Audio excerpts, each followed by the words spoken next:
વિદ્યાર્થી મિત્રો, મારી યુટ્યુબ ચેનલમાં આપનું સ્વાગત છે। આજે આપણે આવકવેરા ભાગ નંબર 1માં વ્યાખ્યાઓની અંદર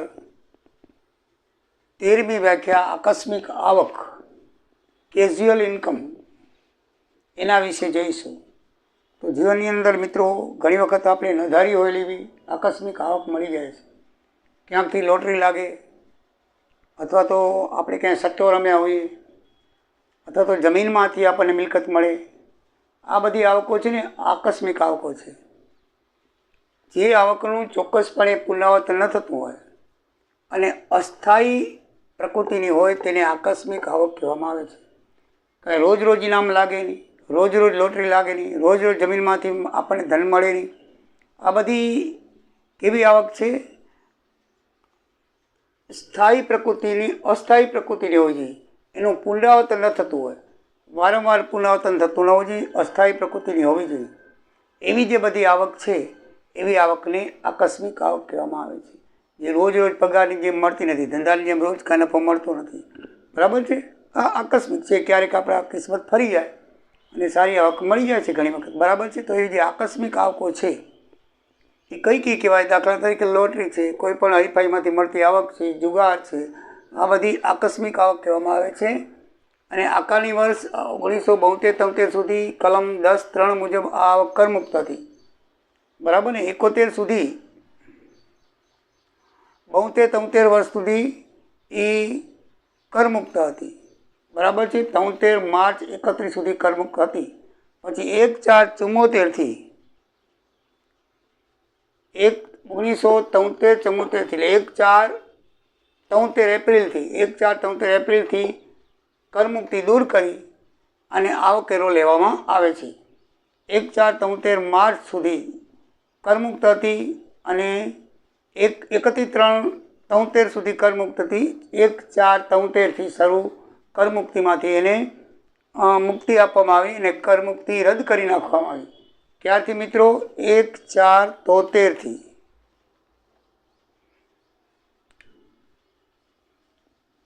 આનો અર્થ શું થાય?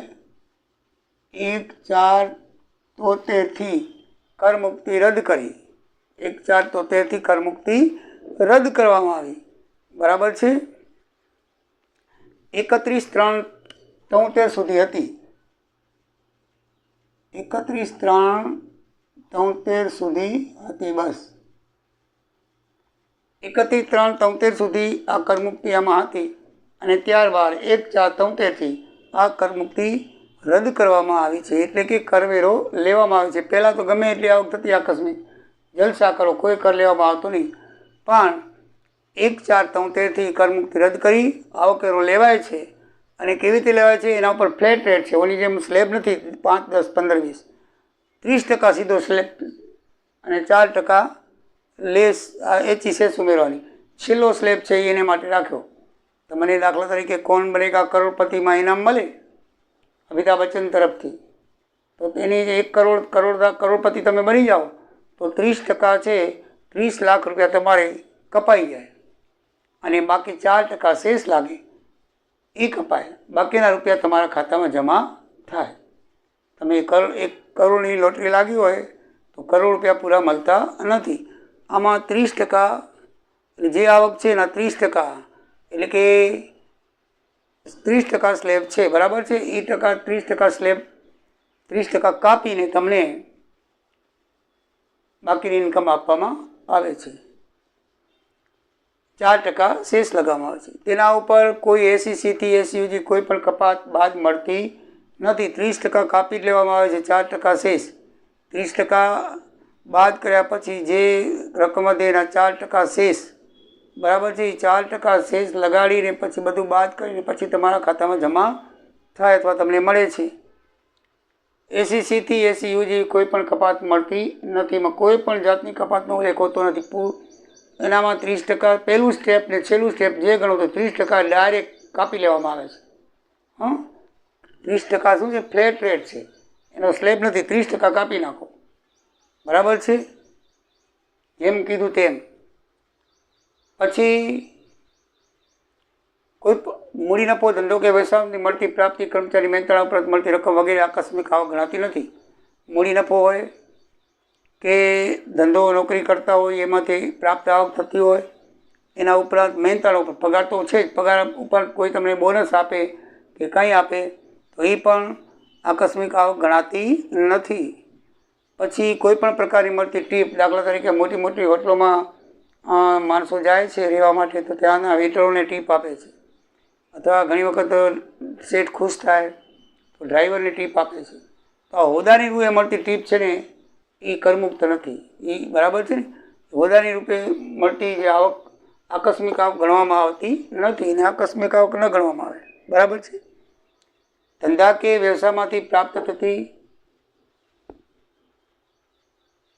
પછી કર્મચારી મહેનતાણામાં મળતી ઉપરાંત મળતી રકમ આકસ્મિક આવક ગણાતી નથી.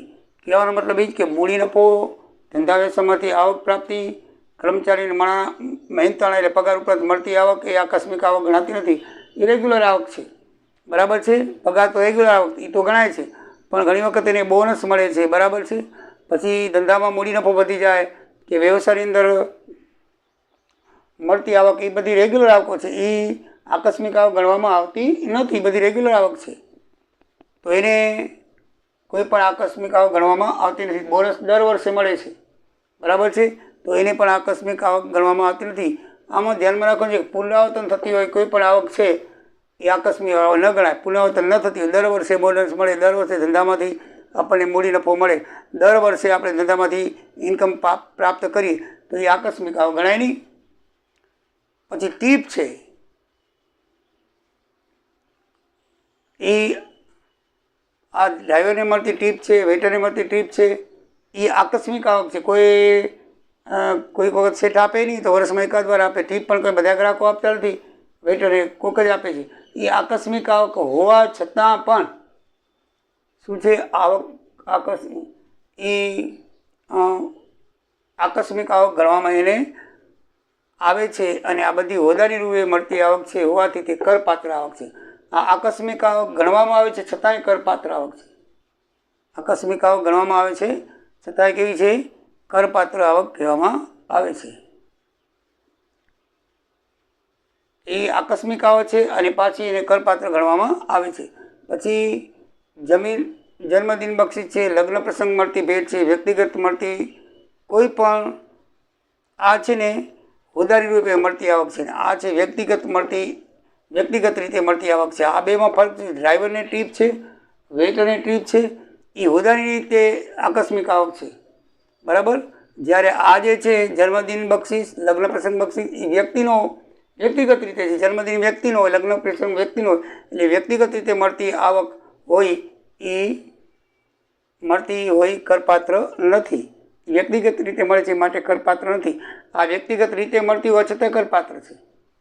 આકસ્મિક આવક ગણવામાં આવે છે. જો માલિક તરફથી ડ્રાઈવરને મળતી ટીપ, વેઇટરને ગ્રાહક તરફથી મળતી ટીપ એ આકસ્મિક છે. બધા ગ્રાહક આપતા નથી, બધા માલિક ડ્રાઈવરને આપતા નથી, છતાંય પણ એને આકસ્મિક આવક ગણવામાં આવે છે અને એને કરપાત્ર ગણવામાં આવે છે. જ્યારે આ પણ વ્યક્તિગત રીતે છે, એ ક્યારેક જ મળે છે, છતાંય પણ એને કરપાત્ર ગણવામાં આવતી નથી, આકસ્મિક આવક ગણવામાં આવતી નથી. જીવનમાં માણસ લગ્ન એકવાર કરે, બરાબર છે, તો જે આવક મળે એ કરપાત્ર કરવામાં આવતી નથી. આકસ્મિક આવક છે છતાંય પણ. બરાબર છે. તો આકસ્મિક આવક વિશે મિત્રો આપણે બરાબર ધ્યાનમાં રાખ્યું છે કે પુનરાવર્તન થતી આવક કોઈ પણ હોય એને આકસ્મિક આવક ગણવામાં આવતી નથી. પુનરાવર્તન ન થતી હોય એ, બરાબર છે, અને અસ્થાયી હોય, એનું થાય એટલે કે રેગ્યુલર રીતે મળતી ન હોય. બરાબર છે. પગાર જે છે, ધંધો છે, બધી રેગ્યુલર આવક છે. એટલે કે પુનરાવર્તન ન થતી કોઈ પણ આવક એને આકસ્મિક આવક કહેવામાં આવે છે. બરાબર છે. એમાં એક જન્મદિન અને લગ્ન પ્રસંગને બાદ કરો, બાકી બધી કેવી છે, આકસ્મિક આવક છે. એને એસીસી કે યુમાંથી કોઈ કપાત મળતી નથી, કોઈ પણ જાતની કપાત એને મળતી જ નથી. ડાયરેક્ટ સીધા ફ્લેટ રેટ 30% કાપી 4% એસી સેટ લગાડીને ઇન્કમટેક્સ આપણે ભરવો પડશે. પછી દાખલા આવશે ને એટલે આપણે બધું વધારે જોશું. આ બધાના દાખલા આવવાના છે. ખેતીની આવકના દાખલા આવવાના છે, એટલે ખેતીની આવકમાં આકસ્મિક આવકના આવવાના છે. બધા દાખલા તમને પેપરની અંદર પૂછાશે ને આ બધું સમજશો તો તમને દાખલામાં બરાબર ફાવશે. દાખલા વખતે તમને આ બધું ડિટેલ નહીં સમજાવાય.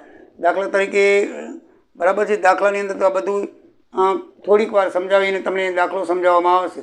એટલા માટે પહેલાં તમને આ થિયરિકલ જે મુદ્દાઓ પ્રકરણ રાખ્યું છે એનું કારણ એ છે, પહેલાં દાખલા કેમ નથી રાખ્યા, પહેલી વ્યાખ્યાઓ રાખીની કારણ કે તમે એને ડિટેલવાર સમજાવો તો તમને દાખલામાં ખબર પડે, નહીં તો દાખલામાં કંઈ ખબર પડશે નહીં. એટલે ડિટેલ વાઇઝ તમને વ્યાખ્યાઓ સમજાવું છું ને કે વ્યાખ્યા તો ચોપડીમાં છે અને તમે સમજી પણ શકો છો. ઇતર તમે જાતે સમજી શકો, ટ્યુશન દ્વારા સમજી શકો, અધર વિડીયો દ્વારા સમજી શકો, બરાબર છે. પણ તમને સમજણ હોવી જોઈએ. ગમે ત્યાંથી સમજો પણ સમજવી પડે, ખાલી વાંચવાથી ન આવડે, બરાબર છે. સમજો તો જ તમને બધી ડિટેલ ખબર પડશે અને તમને દાખલા સમજણ પડશે, એટલું ધ્યાનમાં રાખજો. તો મિત્રો, આ હતી આકસ્મિક આવક. હવે ખેતીની આવક, એગ્રીકલ્ચર ઇન્કમ છે. આ બહુ એકદમ ડીપમાં જવા જેવું છે. એગ્રીકલ્ચર ઇન્કમ કઈ કઈ કરપાત્ર છે અને કઈ કઈ કરપાત્ર નથી. ખેતીની આવક ફ્રી એટલે અમુક જમીન આમ ફ્રીમાં નથી પણ હોતી, કઈ કઈ નથી ને કઈ કઈ છે એ આપણે હમણાં જોઈએ.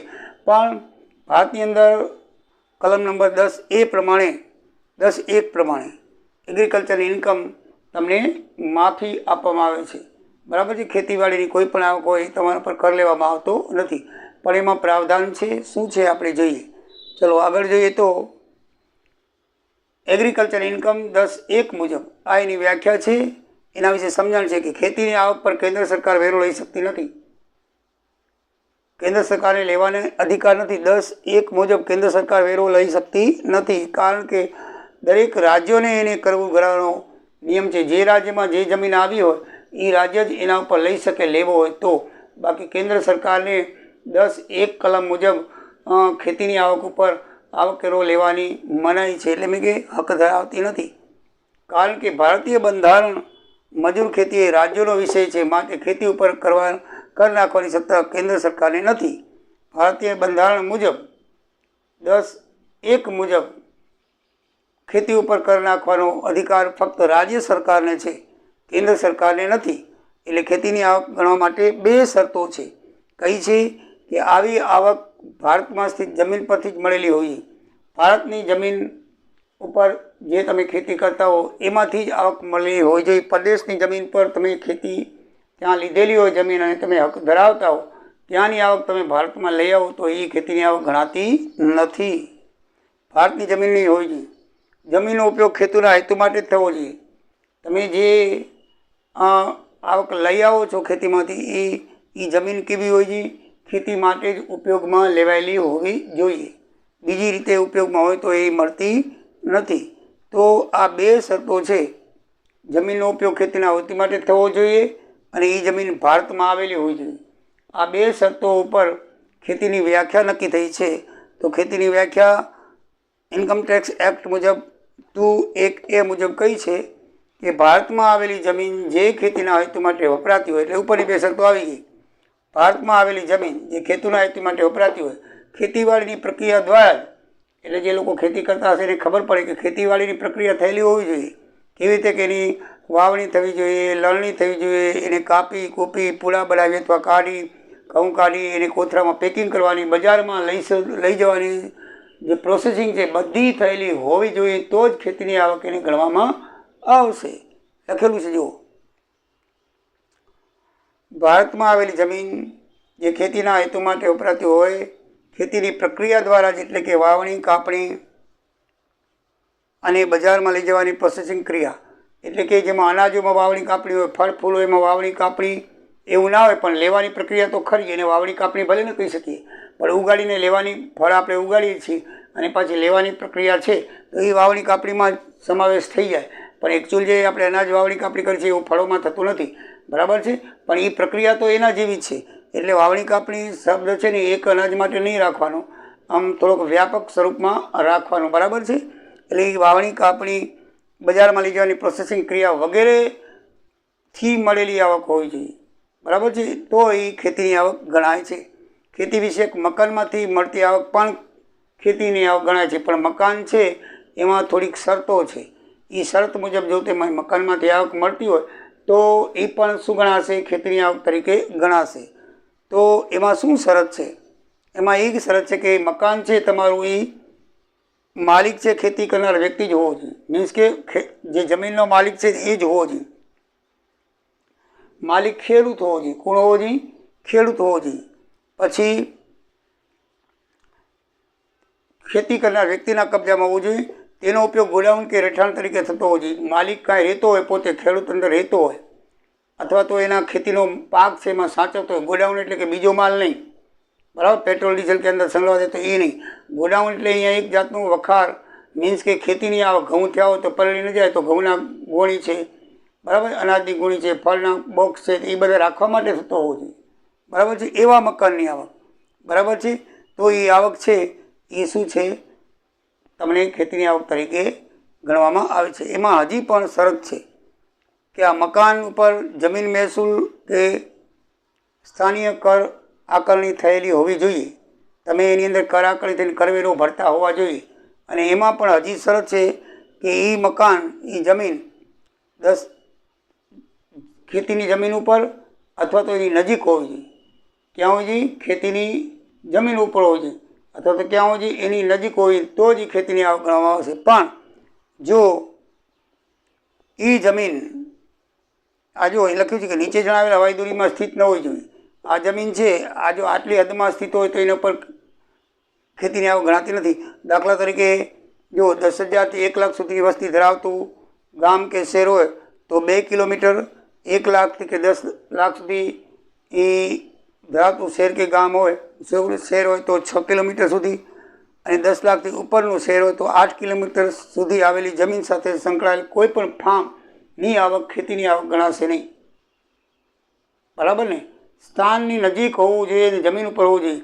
એટલે આ એની શરત રાખી છે ભાઈ 1 લાખથી 10 લાખ સુધી 10,000 થી 1 લાખ સુધી 2 કિલોમીટર, 1 લાખથી 10 લાખ સુધી 6 કિલોમીટર, અને 10 લાખથી ઉપર 8 કિલોમીટર આવેલી જમીન હોય તો એ ફાર્મ હોય કે જમીન હોય તો એની ખેતીની આવક ગણવામાં આવતી નથી. 2 કિલોમીટરની અંદર હોવી જોઈએ, 1 થી 10 લાખમાં 6 કિલોમીટરની અંદર હોવી જોઈએ, અને 10 લાખથી ઉપરથી 8 કિલોમીટર અંદર હોવી જોઈએ તો એ ખેતીની આવક ગણાશે, નહીંતર ગણાતી નથી. ઉપર હોય તો ગણાતી નથી. આ શરત બરાબર યાદ રાખજો દાખલામાં આવે તો, બરાબર છે. તો આનો ખેતીની આવકમાં સમાવેશ થતો નથી. બીજી કઈ એવી આવક છે કે જમીનમાં થતી હોય છતાં ખેતીની? એકદમ આમાં યાદ રાખવા જેવું મિત્રો એ છે કે ખેતીની જમીન તમે લણણી, કાપણી કે પ્રોસેસિંગ કરો ને એવી જે ખેતીની જમીન હોય, બરાબર છે, એવી જે ખેતી થતી હોય એવી જ આવક, એવી જ વસ્તુની આવક, એવી જ અનાજની આવક, એવી જ ફળની આવક ને ખેતીની આવક ગણવામાં આવે છે. બાકીની આવક ખેતીની આવક નથી. સમજી ગયા કે નહીં? દાખલા તરીકે આવી હોય, ખાંડમાંથી રોયલ્ટી મળતી હોય જમીનની તમારી, ખેતીની જમીન હોય છતાં એમાંથી તમને ખાંડ માટી નીકળી હોય અને તમે રોયલ્ટી લેતા હો તો ખેતીની આવક નહીં ગણાય.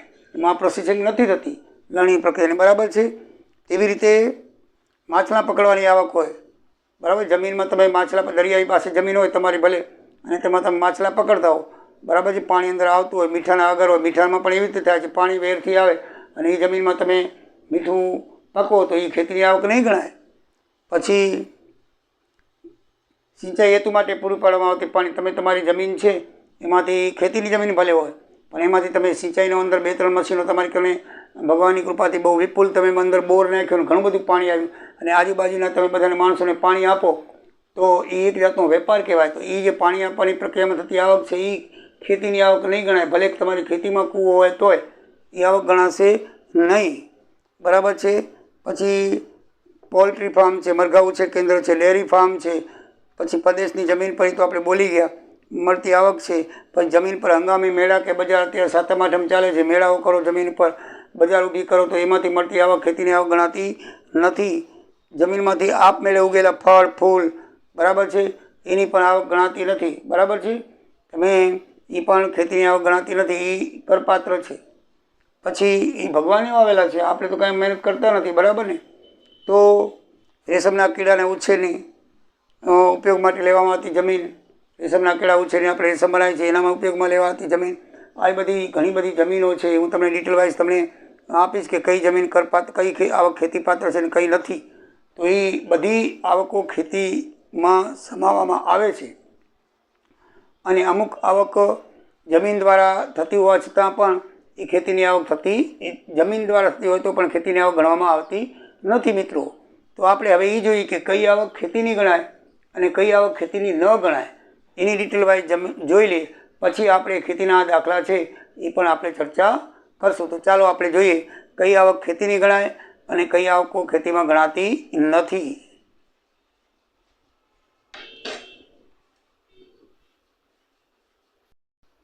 તો મિત્રો કઈ આવક ખેતીની આવક ગણાય છે ને કઈ આવક ખેતીની આવક ગણાતી નથી એટલે કે બિનખેતી કહેવાય છે તેના વિશે આપણે જરા ચર્ચા કરી લઈએ, જેથી તમને આઉટલુકિંગ કરેલું હોય તો તરત વાંચીને ખ્યાલ આવી શકે. ફૂલ છોડ વેલા ઉગાડીને થતી આવક. આપણે જાતે વેલા ઉગાડીએ, ફૂલ છોડ ઉગાડીએ એટલે કે આંબાના ફળ, મોસંબી, જામફળ વગેરે જાતના ફ્રૂટ ઉગાડીએ છીએ આપણે જાતે. પછી વેલાના ફળ, બરાબર, તુરિયા, ગલકા બધા વેલાના ફળ કહેવાય. તો એ જે વેલાના ફળ છે એ બધા આપણે જે ઉગાડીએ છીએ, મીન્સ કે ફળ ફૂલની જે આવક જેના ઉપરથી ઉગાડીએ છીએ એ બધી આવક છે એ ખેતીની આવક તરીકે ગણવામાં આવે છે. પણ જો પોતાની જાતે ફળ ફૂલ કે વેલા ઉગેલા હોય, અત્યારે વરસાદની સિઝન છે, અત્યારે જમીનમાંથી કઈ પ્રકારના ફૂલો, ફળ અને વેલા ઉગે છે, તમે એ વીણી આવીને જો આવક મેળવો તો એ ખેતીની આવક ગણાતી નથી. કારણ કે તમે જાતે વાવેલા નથી, તમે જાતે પ્રોસેસિંગ કરેલું હોય, જાતે વાવેલા હોય એને જ ખેતીની આવક ગણવામાં આવે છે. કુદરતી રીતે થયેલા હોય અને તમે એને વેચો તો એની ખેતીની આવકમાં ગણવામાં આવતું નથી. જમીનના ભાડુઆત કે ભાડુઆત પેટે પાસેથી મળતું ભાડું કહેવાય છે ભાડું કે મહેસૂલ. દાખલા તરીકે તમે ખેતીની જમીન ભાડે આપેલી હોય એટલે કે ગણોતિયા રાખેલા હોય, અથવા તમે ગામડાની ભાષામાં કહીએ છીએ કે વાવ આપી દીધેલી હોય, તો એમાંથી મળતી આવક, એ જમીન તમને આવક આપે કે ભાઈ તારે 12 મહિને મને 4 લાખ રૂપિયા આપવા, જમીન એ વાવે બધું કરે તો એ 4 લાખ રૂપિયા પણ ખેતીની આવક તરીકે ફ્રી છે, ગણવામાં આવે છે. ખેતીની કામગીરી કરતી પેઢીના ભાગીદારને તેની પર મૂડી પડતું મળતું વ્યાજ કે નફો.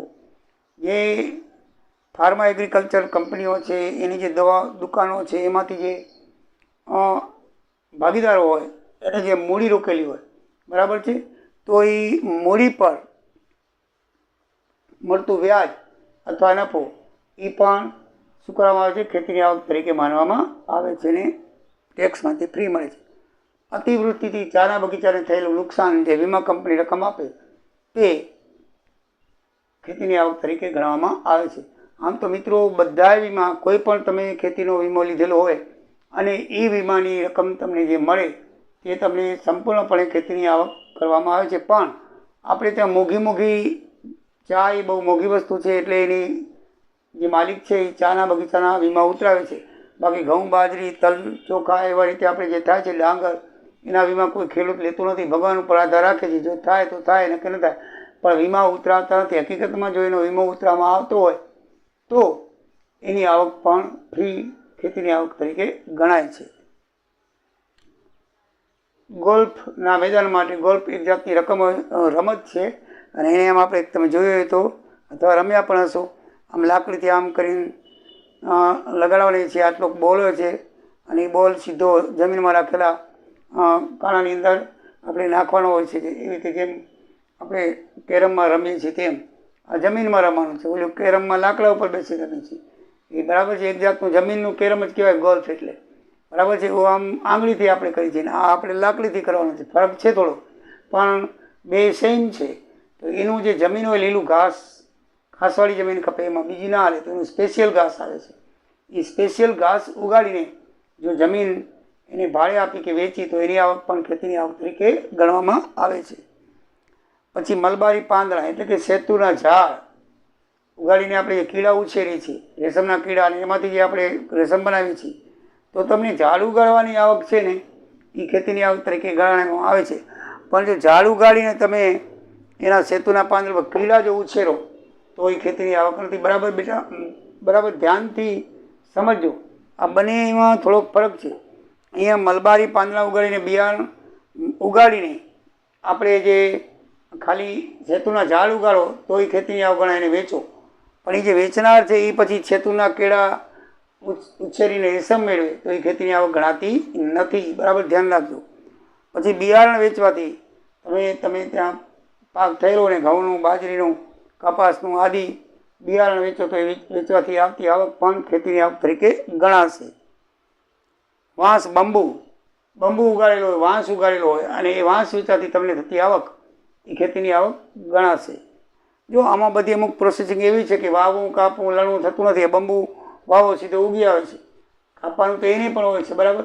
પણ અમુક સેમ પ્રોસિજર આપણે માનવાની કે વાવવું, કાપવું, લણવાની, બજાર સુધી મૂકવાની પ્રોસેસિંગ જે થાય એ ખેતીની આવકમાં સમાવેશ થાય. ખેતરના માલિક કે જમીન બળદ દ્વારા ઊભી ફસલ વેચવાથી મળતી આવક.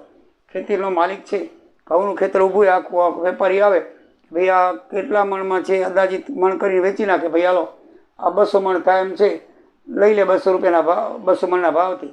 પછી ભલે પછી ઓછા થાય કે વધારે થાય, તો એ જે આવક થાય ને એ આવક ખેતીની આવક ગણાય. પણ આ જ વસ્તુ છે, વેપારી ખરીદીને પછી બીજા વેપારીને આપે ને એની જગ્યા, તો એ ખેતીની આવક ન ગણાય. તમે જુઓ એમાં લખે છે ઊભી ફસલ ખરીદ કરી પછી વેચવાથી થતા નફાની આવક. તમે ઊભી ફસલ ખરીદ કરો છો તો ખેડૂત માટે એ કર આવક છે, પણ તમે જાતે પછી વેચીને પછી નફો કમાવો તો એ ખેતીની આવક ગણાતી નથી, બિનખેતી ગણાય છે. એટલે વાક્ય બરાબર વાંચો. અમુક વાક્ય એવા ને એવા સેમ ટુ સેમ હોય છે, પણ તમારે બરાબર વાંચવાના. હા, આ દાખલા તરીકે જો આ એ ફૂલ છોડ વેલા છે ને આ એ ફૂલ છોડ વેલા છે, આ એ મલબારી પાંદડા છે ને આ એ મલબારી પાંદડા છે, બરાબર છે. આ એ પછી ખેતર માલિક જમીન ભાડોતદાર ઊભી ફસલ વેચવાથી, આ એ ઊભી ફસલ વેચવાથી, બધામાં થોડો ફરક છે. શબ્દ વાંચજો, બધામાં થોડોક, એકમાં વેચવાથી ફાયદો છે ને એકમાં વેચવાથી ફાયદો નથી. તો જબ ખેડૂત પોતે વેચે તો ફાયદો છે, પણ ખેડૂત પાસેથી બીજો કંઈક વેપારી લઈને ઊભો પાક એમને બીજા વેપારીને આપી દે તો એ ખેતીની આવક ગણાતી નથી. એ બરાબર ડિફરન્સ તમે બરાબર સમજજો, બરાબર છે. પછી નર્સરીમાં થયેલા છોડ કે ક્યારાના વેચાણથી થતી આવક. આપણે જે પોતાનું ખેતર હોય એમાં નર્સરી બનાવી હોય, અલગ અલગ જાતના છોડ ઉગાડીને વેચી દઈએ, ત્યારે ઘણા બધા એ કરે છે, તમે જુઓ છો. એ બધી આવક ખેતીની આવક ગણાય છે. બિનખેતીની આવકમાં આ પોતાની જાતે તો જોઈ લીધું, રોયલ્ટી કે ઈંટો બનાવવાની થતા, જમીન ઉપર માટી ખોદીને ઈંટો બનાવી, અથવા જમીનની અંદર ખાણ નીકળે, માટી નીકળે અને વેચીએ, ચિનાઈ માટી, બરાબર છે, તો એ ખેતીની આવક ગણાતી નથી. ડેરી ફાર્મ, પોલ્ટ્રી ફાર્મ, બરાબર છે, એ પણ ખેતીની આવક ગણાતી નથી. પોલ્ટ્રી એટલે કુકડીના બચ્ચાઓ ઉછેરવાથી થતી આવક. પછી ડેરી ફાર્મ, પછી ધંધો, ખેતીવાડીનો ધંધો કરતી કંપની પાસેથી મળેલ ડિવિડન્ડ, બરાબર છે. કંપની જો ખેતીવાડીની કામ કરતી પેઢીનો નફો કે વ્યાજ છે એ તમને ફ્રી છે, પણ ખેતીવાડીનો ધંધો કરતી કંપનીઓ તમે એના શેર લીધેલા હોય અને એ શેર ઉપર તમને ડિવિડન્ડ મળે, ડિબેન્ચર ખરીદેલા હોય અને ડિબેન્ચર ખરીદેલા હોય એના ઉપર તમને ડિવિડન્ડ મળે, તો એ ડિવિડન્ડ છે, શેર ઉપર મળતી વ્યાજની આવક એ પણ ડિવિડન્ડ કહેવાય છે, બરાબર છે. તો એ ડિવિડન્ડ છે એ તમને ખેતીની આવક ગણાતી નથી. ફિલ્મ શૂટિંગ માટે તમે જમીનનો ઉપયોગ કર્યો, કોઈ સારી જમીન તમે ધરાવતા હો, સારું ફાર્મ ધરાવતા ને એના ઉપર સિરિયલનું કે ફિલ્મનું શૂટિંગ થયેલું હોય તો એ આવક બિનખેતી કહેવાય છે. ખેતીનું વેચાણ કરી અને મળતું કમિશન, હા, તમે ખેતીનું વેચાણ કરો અને એમાંથી તમને કમિશન મળે તો એ પણ ખેતીની આવક ગણાતી નથી. દાખલા તરીકે તમે ઊભી ફસલ લીધી અને પછી ફસલ બીજાને વેચી, મેં હમણાં જ વાત કરી, એનાથી તમને ફાયદો થાય, ખેતીની આવક ગણાતી નથી. આ પણ ચર્ચા થઈ ગઈ કે તમે શેતુના ઝાડ લીધા અને પછી એના ઉપર રેશમના કીડા ઉછેરો તો એ ખેતીની આવક ગણાતી નથી. પછી શહેર વિસ્તારની જમીનને ફેરબદલી કરવામાં આવે. દાખલા તરીકે અત્યારે જો તમે સિટીની અંદર મોટા કેવડી બિલ્ડિંગો થાય છે, મોટું કન્સ્ટ્રક્શન થાય છે, એ પહેલાં ખેતીની જમીન હતી, પછી એને એનઓસી કરાવે, લોકો નોન એગ્રીકલ્ચર જમીન કરાવે, બિનખેતી કરાવી નાખે. બિનખેતી થયા પછી જ એના ઉપર મકાન થઈ શકે છે. ધ્યાન રાખજો, આ બધી બિલ્ડિંગોનું તમારે એનઓસી લેવું પડે કે આ જમીન ખેતી નથી. એટલે એ જમીનની ખેતી હોય ને પછી તમે એને બિનખેતી કરાવો, બરાબર છે. એટલે એ ખેતીની આવક થાય એ જમીન ઉપર, તો એની આવક પણ બિનખેતી જ કહેવાય. એની આવક કેવી કહેવાય છે? બિનખેતી કહેવાય છે. જો શહેરી વિસ્તારની જમીનને ફેરબદલી કરવાથી, એટલે જે ખેતીની જમીન છે એને તમે રહેણાંકની જમીનમાં ફેરબદલી કરી નાખો, એટલે કે નોન એગ્રીકલ્ચર જમીન કરી નાખો, એનઓસી કહેવાય, એનઓસી લઈ લો, બરાબર છે. ભાઈ ખેતી નથી તો એ જમીનની આવક છે એ તમને ખેતીની આવક ગણાશે નહીં. પછી દરિયાના પાણીમાંથી મીઠું બનાવો, અગરિયા બનાવે. તમે જુઓ અહીંયા આપણે સુરજબારીના પુલમાં તમે જવું હોય તો આપણે મુંબઈ જતા હો, કચ્છમાં જતા હો, અથવા કચ્છથી મુંબઈ જતા હો તો વચ્ચે સામખિયાળી સુરજબારીના પુલ આવે છે, ત્યાં તમને આ જમીન જોવા મળશે.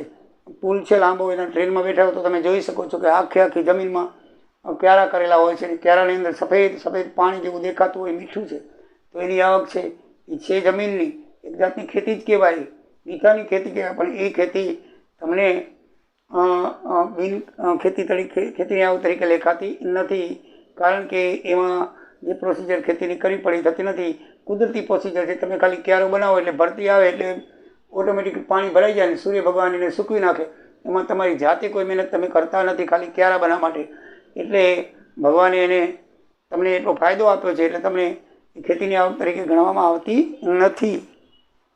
ઊભી ફસલનું થઈ ગયું. પરદેશમાંથી એ પણ વાત થઈ ગઈ, પરદેશમાં તમે જમીન રાખેલી હોય એની આવક હોય તો પણ તમે ખેતીની આવક ગણાતી નથી. નાણાં ધીરના અને વ્યાજની રકમ ખેત પેદાશમાંથી મળે. દાખલા તરીકે તમે ધીરધારનો ધંધો કરતા હો અને એનું વ્યાજ તમને ઘઉંમાં, બાજરીમાં, ડાંગરમાં, શેરડીમાં કોઈક આપે, કોઈ પણ ખેતીની ફસલ આપે, તો એ ફસલ તમે ખેતીની છે કેમ એમ કહીને તમે આવકવેરાની મર્યાદામાંથી દૂર કરી શકો નહીં. એ તમારા ઇન્કમમાં જ લેખાશે, કારણ કે તમે જાતે કરેલી નથી, તમને વ્યાજમાંથી કે કોઈક રીતે મળેલી છે.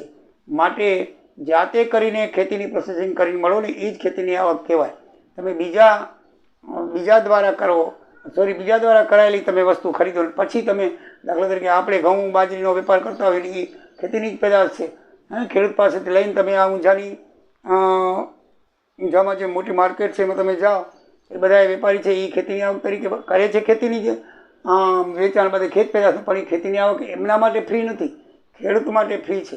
એટલે કે ખેતીની આવક તમને મળેલી હોય કોઈ પણ રીતે તો એ આવક ફ્રી બીજાને માટે ફ્રી નથી. મીન્સ કે વ્યાજ માટે કે બીજા રીતે વેચાણ માટે તમે કોઈની પાસેથી, ખેડૂત પાસેથી ખેત પેદાશ લઈ અને પછી તમે વેચાણ કરો, મીન્સ કે પછી તમે નફો કમાવો છો, તો એ નફો તમને ખેતીની આવક ગણવામાં આવતો નથી.